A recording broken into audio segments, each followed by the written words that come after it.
Turning back to Trump's first stop in his Asia tour over in Japan, he sat down with his counterpart Prime Minister Shinzo Abe. The duo saw eye to eye on North Korea's nuclear issue. Kim Young-gil has more from that summit. At a joint news conference in Tokyo on Monday, U.S. President Donald Trump and Japanese Prime Minister Shinzo Abe reaffirmed their policies towards North Korea.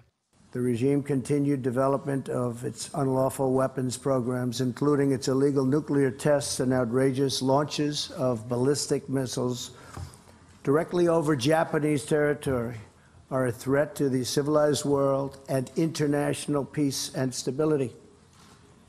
We will not stand for that.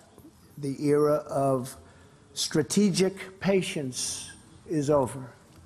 Japanese Prime Minister Abe said North Korea had dominated their talks and that he and President Trump were both completely on the same page. Abe reiterated that now is not the time for dialogue but time to maximize pressure on North Korea, as in Japan's new sanctions that will freeze the assets of 35 North Korean groups and individuals. When President Trump arrives in South Korea on Tuesday, he will likely be looking to strengthen Washington's alliance with Seoul and reaffirm their joint push to maximize pressure on North Korea over its nuclear and missile programs.